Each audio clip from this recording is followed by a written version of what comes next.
नमस्कार मित्रांनो, स्वागत आहे तुमचं पुन्हा एका नवीन व्हिडिओमध्ये. मित्रांनो, सेबीनं देशातील प्रमुख डिपॉझिटरी संस्था असलेल्या CDSLला मोठा धक्का दिलाय. सायबर सुरक्षेच्या नियमांचं उल्लंघन केल्याप्रकरणी आणि तंत्रज्ञानातील गंभीर त्रुटींमुळे सेबीने या संस्थेला तब्बल 1 कोटी रुपयांचा दंड ठोठावलाय. नोव्हेंबर 2022मध्ये कंपनीच्या संगणकीय यंत्रणेवरती झालेल्या मालवेअर हल्ल्याच्या पार्श्वभूमीवरती ही कारवाई करण्यात आली. ही संपूर्ण घटना 18 नोव्हेंबर 2022 रोजी घडली होती. त्या दिवशी CDSLच्या मुख्य संगणकीय प्रणालीवरती एक धोकादायक मालवेअरचा हल्ला झाला. या डिजिटल हल्ल्यामुळे कंपनीच्या अनेक महत्त्वाच्या सेवा आणि संगणक यंत्रणा विस्कळीत झाली. या घटनेनंतर सेबीने त्यावरती सखोल चौकशी सुरू केली.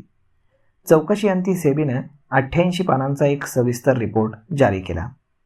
या आदेशामध्ये नमूद केल्यानुसार CDSLनं आपल्या इंटरनेटशी जोडलेल्या ॲक्टिव्ह डिरेक्टरी डिफेक्शन सर्व्हिस म्हणजेच ADFS या सर्व्हरची पुरेशी काळजी घेतली नव्हती. कंपनीने या महत्त्वाच्या सर्व्हरची नोंद अतिमहत्त्वाची मालमत्ता म्हणून केली नव्हती. नियामकांच्या स्पष्ट सूचना असतानाही या सर्व्हरची नियमित vulnerability assessment and penetration testing म्हणजेच VAPT म्हणजेच सायबर सुरक्षा चाचणी घेण्यात आली नव्हती. सायबर हल्ल्यांपासून बचाव करण्यासाठी आवश्यक असणारे सुरक्षेचे प्राथमिक उपाय योजनेमध्ये CDSL अपयशी ठरली. सेबीच्या नियमांनुसार CDSL सारख्या डिपॉझिटरीज देशभरातील लाखो गुंतवणूकदारांच्या डिजिटल मालमत्तेचं संरक्षक म्हणून काम करतात. त्यामुळे त्यांच्या सिस्टीममधील एक लहान त्रुटी देखील संपूर्ण आर्थिक व्यवस्थेसाठी मोठा धोका निर्माण करू शकते. बाजारातील सुरक्षितता आणि गुंतवणूकदारांचा विश्वास टिकवून ठेवण्यासाठी सेबीने या प्रकरणामध्ये कठोर पावलं उचलली आहेत. CDSLवरती आकारण्यात आलेल्या 1 कोटी रुपयाच्या दंडाची रचना पुढील प्रमाणे. यामध्ये नियमांचं उल्लंघन केल्याबद्दल 90 लाखांचा दंड आकारण्यात आला आहे आणि इतर सुरक्षा त्रुटींसाठी 10 लाखाचा दंड आकारण्यात आला आहे. सेबीनं CDSLला हा एकूण 1 कोटी रुपयांचा दंड पुढच्या 45 दिवसात भरण्याचे निर्देश दिलेत. या प्रकरणामध्ये CDSLच्या माजी वरिष्ठ अधिकाऱ्यांवरही चौकशीची टांगती तलवार होती. कंपनीचे तत्कालीन CISO राजेश नाडकर्णी आणि चीफ टेक्नॉलॉजी ऑफिसर म्हणजेच CTO अमित महाजन यांच्या विरोधामध्ये सेबीनं कारवाई सुरू केली होती. मात्र सुनावणी दरम्यान सेबीनं असा निष्कर्ष काढला की सायबर हल्ल्यासाठी आणि सुरक्षेतील त्रुटींसाठी हे दोन्ही अधिकारी वैयक्तिकरित्या जबाबदार नाहीत. त्यामुळे कुठलीही आर्थिक दंडात्मक कारवाई न करता त्यांच्या विरोधातील सुनावणी बंद करण्यात आली. दंड निश्चित करत असताना सेबीनं नमूद केलं की भांडवली बाजारामध्ये CDSL सारख्या संस्थांची भूमिका अत्यंत संवेदनशील आहे.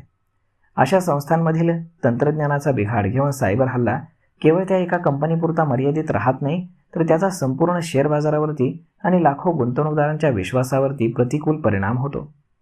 तसेच सायबर हल्ल्यानंतर CDSLनं आपल्या यंत्रणेमध्ये तातडीनं सुधारणा केल्या आणि आवश्यक ती पावलं उचलली.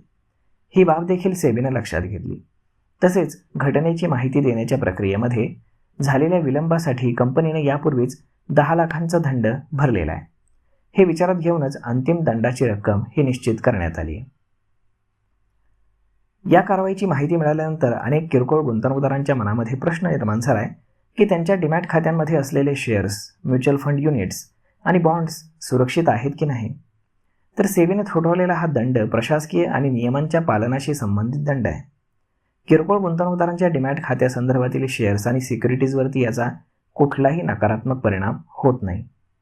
तसेच तुमचे शेअर्स CDSLच्या इलेक्ट्रॉनिक लेजरमध्ये सुरक्षित आहेत आणि ब्रोकर किंवा डिपॉझिटरीवरती लादलेल्या प्रशासकीय दंडाचा तुमच्या वैयक्तिक गुंतवणुकीवरती कुठलाही परिणाम होणार नाही.